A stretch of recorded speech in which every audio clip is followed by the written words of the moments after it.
Yes, my plan has come together. I will dominate the fabric market of the world through the power of the American South and its mighty agriculture. Of course, I'm not going to bother with cotton. I mean, who would grow cotton in the American South? That would be stupid. No. Cotton? Nobody needs cotton. I'm telling you. Livestock ranches? That's what we're going to do. I don't know if you've ever heard of King Cotton, but that's not what we're doing.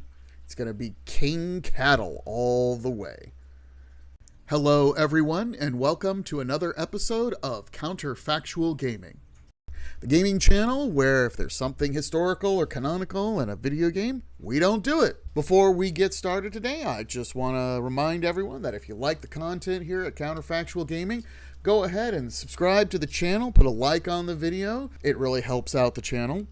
And if you have any suggestions on stuff you'd like to see in the future, go ahead and put a comment below. Or if you just have questions about what's historically happening, put a comment below and I'll be sure to answer them as best I can.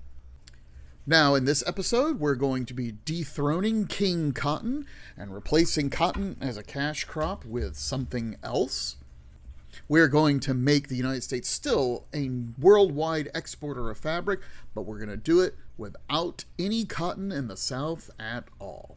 But like we always do, I want to talk about what was actually historically happening in the time period covered by the game Victoria 3 before we move on to my counterfactual gameplay. Those familiar with U.S. history and the history of the American South know what cotton is. I probably don't have to explain that to any of you. But as a brief overview, the American South, not just prior to the Civil War, but even after the American Civil War, was one of the world's largest producers and exporters of cotton. During the period where slavery was being practiced in the American South, cotton was one of the major cash crops that utilized slave labor. But even after the end of the Civil War, cotton was still a major crop for export, and it's a cash crop. And I want to make this very clear. It wasn't just, we're producing cotton so that textile mills in the United States could have cotton. But it was so much cotton that it drove the world market. To give you an idea of just how much cotton was being produced in the American South, in 1830, there were 750,000 bales of cotton produced. But by 1850, that's 10 years before the Civil War, that number had increased to 2.85 million bales of cotton. U.S. cotton exports didn't just feed the U.S., but also fed industries in Britain and France. It was certainly a profitable crop for export, which is why during the American Civil War, policy among Southern politicians and Southern planters was to make cotton king. Now, we need to talk about the term King Cotton because there's a very specific historical context for that name and that term.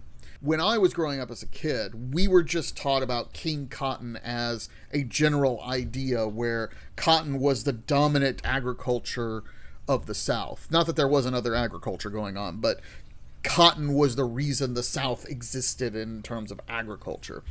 But in actual historical context, King Cotton is specifically the policy adopted by those who seceded in the South of making their foreign policy with the rest of the world based almost entirely on cotton.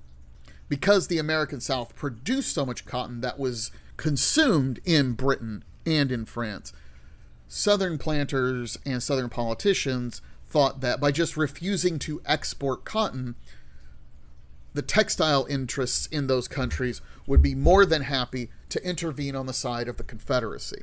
Now, I probably don't have to tell anyone in my audience that that didn't happen. But what's worth pointing out for our episode today is that part of the reason that didn't happen is because despite what Southern secessionists thought, there were other supplies of cotton. I mentioned those huge cotton exports just a minute ago, but by the time we get to the 1860s, as the Civil War is being fought, the British Empire is cultivating cotton in places like Egypt and India. Furthermore, there was a glut of cotton on the world market.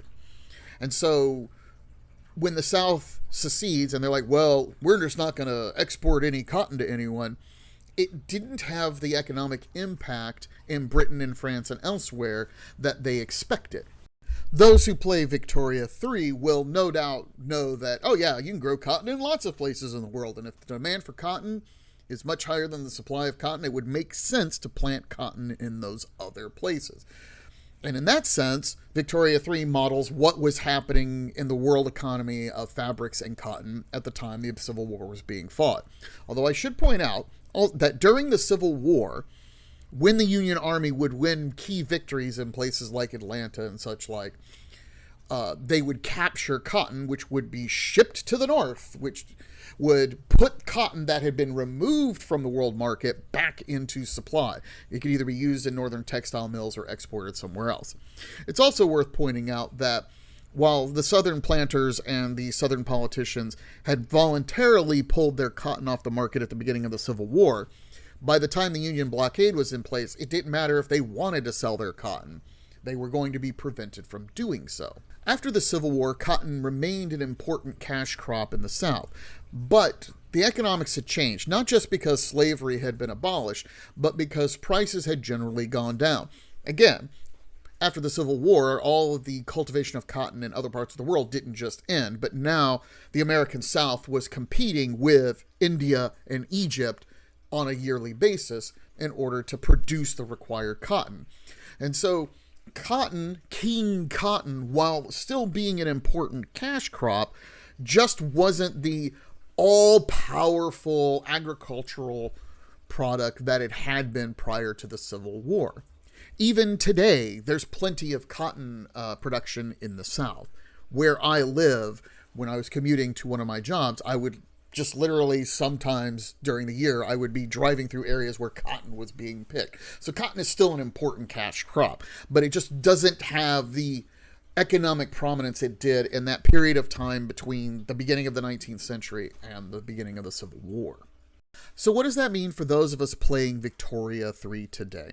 Well, I want to redesign the economy of the American South so that it is still agricultural, but we're not going to have any cotton at all. I'm going to restructure the economy of the American South so that we can have the United States be the world's largest exporter of fabric and the world's largest producer of grain without having any cotton planted at all. In other words, I'm going to break the power of cotton so that we don't even have cotton in the U.S., even though we're going to be doing it in an area of the U.S. famous for its cotton. Now, on the one hand, I want to do this just because it's fun, just to be able to do something counterfactual to history. But I also want to show my audience how flexible agriculture is in Victoria 3, and I want to further show that cotton plantations are probably one of the weakest agricultural buildings in the game. Those of you who are familiar with my content may have seen the No Grain Germany I did on live stream a little while back. And that was an example of how you can manipulate agriculture to achieve key economic goals in odd or indirect ways. And we're going to do something similar to that here today, but we're going to do it in a different direction. My goal for this game is going to be three things. One, I'm going to abolish slavery without fighting a civil war. Two, I want to become the world's largest producer of grain by turning the American South into the world's breadbasket. Three, I want to be the world's largest producer of fabric without having any cotton plantations in action at all. And number four, I want to do this by 1871. Now, in a real game of Victoria 3, you probably wouldn't want to just turn the American South into a breadbasket to rival every other country on the map, mainly because there's not that much demand for grain at that point in the game. But this is going to be an example of how you can really tailor your agriculture in Victoria 3 to whatever your needs are. This game will also demonstrate what I mean when I say that cotton plantations are probably one of the weakest agricultural buildings in the game. And I'll explain that in a little more detail when I get to that point in the video. So in my quest to ban slavery, I run into an interesting situation. I didn't think I was going to be able to ban it as early as I was going to, but while I was in the middle of passing charity hospitals, I noticed that the trade unions were lobbying in favor of banning slavery. And while I normally hate to do this because I really want to consistently pass legislation when we get the chance to pass it. I decide we're going to dump trying to get charity hospitals enacted. Now, if you've ever played the US, you know that there's a strong chance that there will be a revolution or civil war if you try to ban slavery. And in this case, we get close to it, but because the rural folk aren't really angry about other things at this moment, they don't join the Southern planters in opposing the abolition of slavery this time. So the planters get angry, but not enough to actually revolt. This is a good thing because as much as I do want to abolish slavery in Victoria 3, whenever I control a country that has slavery, I find civil wars and revolutions to be generally a waste of my time and money. So if I can do this peacefully, that's a good thing. And it's even better because I'm abolishing slavery now in 1841. Someday I might need to do a video on why slavery is really counterproductive in the economy of Victoria 3. But the short version is right now that due to the low population density of the US, what I want is to use labor-saving production methods in both agriculture and in factories to eliminate laborer jobs so that everyone has better jobs than that. But slaves can only take laborer jobs. So if you don't abolish slavery, it becomes impossible to have that portion of your population take better jobs, and you end up in weird situations where you either have unemployed slaves because you're using labor-saving devices, or you need to use less labor-saving devices and have slaves employed in laborer jobs, which you would rather not have in the first place. Now, to get us to our corn and cattle-based agriculture in the South, I'm going to have to give a multi-decade montage. But while I always like putting music over that montage, I do want to point something out that there's a whole other rage-inducing part of my run-through as the U.S. that I'm not going to be showing you. I tried to map the Western frontier like 20 times and failed over and over and over again. So if you're looking through the montage and you're trying to figure out why I didn't take the land that I should have taken decades earlier, well, it's because failure of failure and failure again and again and again. As it turns out, I'm not actually very good at doing the surveying missions in Victoria 3. Who would have guessed? I mean, I sit here and yammer on about economics and politics and history for minutes on end, but then I can't even do a very basic part of Victoria 3's mechanics. Oh well. So I'm going to edit some of that stuff out so I don't look too embarrassing on video. Cue up a musical montage like I always do, and then we're going to take a look at the South's economy after I've covered the South in livestock ranches and corn.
So now we're going to look at a save game from 1868, and we're going to look at fabric production from my livestock ranches.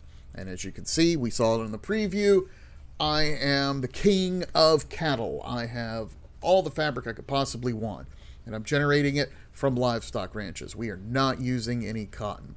And if we take a look at the southern states, you can see that places like Alabama and Mississippi, not only do they not have any cotton, but I haven't developed like resource buildings or factories. They are entirely devoted to agriculture. And if you look at the livestock ranches and the maize farms, we're going to see in just a second, you can see that what's slowing those livestock ranches down isn't the demand for fabric, it's that there's only so much demand for meat. But I want you to pay attention to how the maize farms and the cattle ranches reinforce each other. Because with the proper PMs, the livestock ranches increase their fabric output by going to intense grazing, which uses up grain. But that also means the livestock ranches produce fertilizer, which is used by those maize farms in order to grow the grain. But we also notice that despite the massive production I have of fabric, I simply can't use all of that fabric domestically. So what am I doing with that fabric? Well, I'm exporting thousands of fabric to Britain and France. But why can't I use that fabric? Why can't I just increase my textile production? Well, it's not because I'm not trying, but you'll notice that when we look at the textile mills, there's not enough dye to go around. I'm importing the dye I need for the textile mills I have now, but I simply can't import anymore, and I haven't invented synthetic dyes yet. Once I have invented synthetic dyes, I'm going to be able to consume all of that fabric domestically. Now we jump to 1871 when I finally attain corn dominance of the world. And we're going to see that even the subsistence farms of mighty China are unable to compete with the maize farms of the American South. But why did I make such a big deal out of corn? Well, here's the issue. Pops need grain as a very basic food source, and grain is also used in food industries to make groceries and booze. The American South doesn't have wheat farms in most places, and that would be my preferred go-to for generating grain. But maize farms are almost as good. The grain from those maize farms can fuel a food industry, just like wheat farms can. But the other advantage that maize farms have, that it shares with wheat farms, is that maize is not a monoculture type of agriculture like cotton is. Maize will generate grain, but maize farms also generate wine. Those of you familiar with my other work, you know how much I love wine. Wine essentially acts as a price support for grain because of how the production methods work. I could probably do a 30-minute video just on that, but the short version is wine is a luxury drink that a lot of rich pops want. So even if grain prices dip really low because you're producing 5 times as much grain as your people and your food industries need, if there's still decent demand for wine, having your maize farms or your wheat farms generate wine will keep those farms semi-profitable even as grain prices fall. And as those grain prices fall, it makes it easier for pops to buy the grain, and it makes it easier for food industries to buy the grain to turn it into liquor and groceries. Wheat farms are better than maize farms at doing this, but maize farms will do just fine if you don't have wheat available. Now, if you've been paying attention, you'll notice that I've run out of labor in the South. First, I did this just to highlight that I can completely turn the South into purely agricultural stuff and have a viable economy doing it without cotton. But the second thing I wanted to show is that corn and livestock interact with industry better than cotton plantations. You can see I'm clicking around with my chemical plants, and you'll notice that my chemical plants, I don't have a whole lot of chemical plants. Well, I don't need a lot of chemical plants because I have livestock ranches generating fertilizer. I'm also importing a chunk of fertilizer. But those who know the economy of Victoria 3 well know that in the long run, you're not going to be able to import enough fertilizer to sustain your economy if you don't have domestic production. But having maize farms generate excess grain that's used by the intense grazing PM on livestock ranches to generate the fertilizer that the maize farms use to create everything else creates, I think, a better feedback loop than using cotton to produce fabric. And here's what I mean. Cotton plantations don't use fertilizer. They only produce fabric. Maize farms produce grain and wine, two different things that I could use. Livestock ranches produce fabric, meat, and fertilizer, three different things that I could use. They fit together better. They feed off of each other better. In fact, I'm going to go out on a limb here and say that cotton may be the worst of the plantation monocultures in the game. Livestock ranches can be built anywhere. I don't think there is a single state in the entire world of Victoria 3 where you cannot build livestock ranches. Cotton plantations can only be built in certain places. Cotton plantations only produce one thing, fabric. Livestock ranches produce meat, which is a luxury food item, in addition to fabric and fertilizer. But not only that, they have flexible PMs. If you don't want to produce fertilizer from them, you don't have to. If you don't want to use grain in your livestock ranches, you don't have to. If you want to focus on meat production, you go right ahead and swap the PMs around. If you don't want to focus as much on meat production, you want to focus more on fabric, you go right ahead, swap those PMs around. Cotton, you can't do that. You either have a cotton plantation or you don't have a cotton plantation. You're either using certain PMs that change the way the labor is applied to a cotton plantation, or you don't use those PMs. That's it. So if you were to ask me, hey, Counterfactual, should I use cotton plantations in Victoria 3? My answer to you is going to be, no, you really shouldn't use cotton plantations, because in Victoria 3, there is no difference between wool from a sheep, leather from a cow, and cotton from a cotton plant. The game doesn't care. It's just fabric. So there's no reason to waste time with cotton plantations. You just don't need to. Now, other plantation-style monocultures in Victoria 3, they're very useful. I would much prefer to have dye from dye plantations than synthetic dye if I have that as an option. I would much prefer to have sugar from sugar plantations than from orchards in my grain producing farms for complicated reasons I won't get into now. Tobacco is a useful thing to grow where tobacco is available to grow.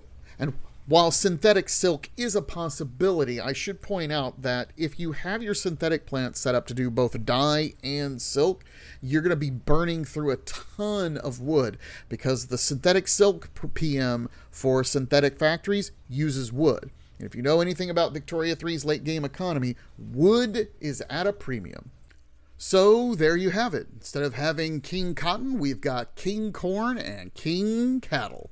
If you have any suggestions on counterfactual historical things you want to see in Victoria 3 or other games, drop a comment below and let me know. Right now, I'm usually live streaming on YouTube right here on this channel Monday nights.